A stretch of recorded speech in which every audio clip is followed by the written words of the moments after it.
Alright, hey there, Prox Gaming Crew, and this is Proxify here. We are back for some more of the Ocarina of Time Let's Play, and if you did miss out during the last one, well, we went and tackled out with the human side of Ganon, but now it's going to be for the Beast Ganon side here within the finale part 2. And let's go and see what we could go and do around within here. Now, within the 2 videos for our time, not only are we going to just be doing with everything of right now of Ocarina of Time, but we're also, of course, going to be doing some more of Nova Hoenn as well. We are going to have to head on into where the fiery path is going to be, and also learn about how the secret bases are going to get performed. Now, even though that we are going to be reaching our way into where Mount Chimney is going to be at, we can't really go and use the gondola to go and reach all the way over to where Team Aqua's goons are going to be at, so unfortunately we're going to have to wait a little bit of some time there. But, however, there is going to be Meteor Falls that we do have to go and reach on over, so there is going to be a little bit of some Team Aqua shenanigans on that side of stuff, but we are not going to be heading off into Meteor Falls right away. I think we'll just be heading directly right to Fall Arbor and just do some training and probably find some new encounters along within that time for the next episode. But here we go, and let the battle finally commence. So this is going to be the battle that is going to be happening with Beast Ganon. Just make sure that you kind of duck underneath his legs most of the times, because that will be a big help. Unfortunately, throughout this battle, you will not have the option to go and use your Master Sword or any type of sword for right now. Well, technically, you could actually go and use the big Goron sword if you actually do have it with you.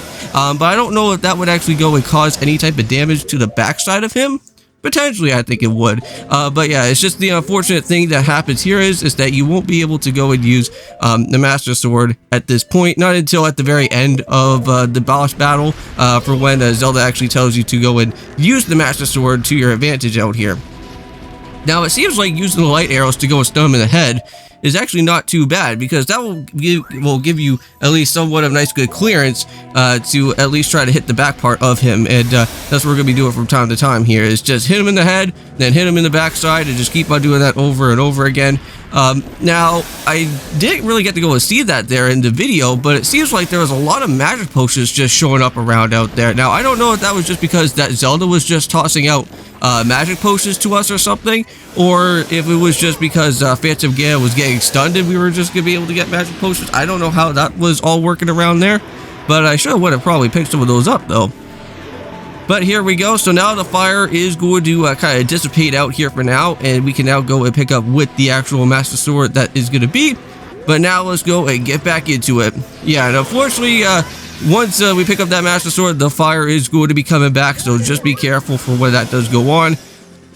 And at least the good thing is that we still have an extra fairy with us, so we're going to probably have to go and use that up here at some point. Now, this episode is going to be fairly short. I know that during the last episode within the finale part 2, it did take us a little bit of some time to get through that whole entire first part of Ganon, because of with everything that was going on for right now. Okay, so let's go and light that up. And let's go and try to hit his backside of his tail. There we go. Yeah, so it just takes like, well, several amount of hits. And once this goes on and happens, Zelda's going to go and basically use her light power here to basically put a stop to Ganon. And now we just need to go and just deal with the final blow and finally put Ganon away for the time being. Alright, here we go. Let's go and finally take him out. Jump slash. Oh, you didn't really get to show us all the way through doing the jump slash attack, but it's alright. Either way, this man is done for. So now he's going to get sealed away for quite a while. Now, I don't know if Twilight Princess was the game of the timelines of stuff that happened throughout Zelda, because, like, for some reason, I kind of feel like Ocarina of Time kind of falls into with Twilight Princess, because, like, you kind of see, like, within the time of Twilight Princess, where Ganon actually does get from that other realm, because, like, during the time of the game, like, he just, like, gets spawned out to somewhere around within, like, that Gerudo Desert place. But here goes all the sages. They're all going to get themselves all powered up, and here we go. Yeah, this is such a great ending. Even though that, like, Ocarina of Time is somewhat of a fairly easy game, It has a really nice, great ending as well too. So now we get to see Ganon just basically fall into this white void that's going to be here. Curse you, Zelda! Curse you, sages! And then, of course, you can't forget about us, because we're the ones that literally put him into this, out of all this time. But yes, if you guys are curious about what the next Zelda game is going to be here on the channel, well, we do have one more other Zelda title that I do want to go and play within the channel before I go and start changing up on all the well, for what I want to go and do with my channel later on with the Let's Plays. But yes, we do have, of course, is going to be tackling out with Twilight Princess, and we are going to have to bring that game back from the hiatus point of stuff. I believe currently right now in Twilight Princess for that game in particular is that we're starting to reach our way into, I think potentially into where the Forest Temple is going to be, right? Of that game, of the Twilight Princess game there. Because all I can remember is that we do have, I think at this point in time, was that we were able to ride around with Epona for a little bit. And I think we also did become, I think, Wolf Link, I think, right? We got to try out the Wolf Link power for a little bit of our time, I think. Yeah, this part's always a little bit sad as well. But, of course, this Link here needs to go and see all of his years all the way back towards to him now, right?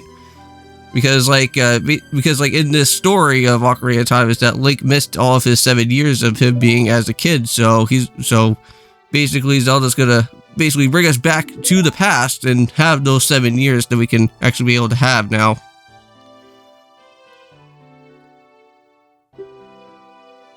Yep, and that's what she's gonna do. She's gonna take us back to our original time.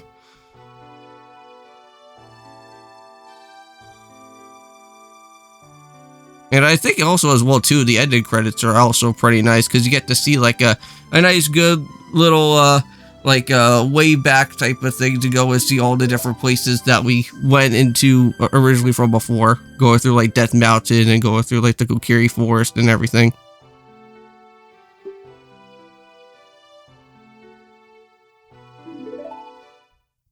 And here she goes, she's gonna play it now. But since we are getting here into the ending of our time, just want to go and just say is thank you guys so much for watching this Ocarina of Time Virtual Console series. This is a reboot that I needed to go and do on my channel because the original series that I went and did before didn't really turn out as well as I wanted it to be. But I did enjoy the reboot series, got to go and play it in a much better resolution quality on the Wii, and I think it was really fun to go and do. But thank you guys so much. See you guys at Twilight Princess, and of course, peace.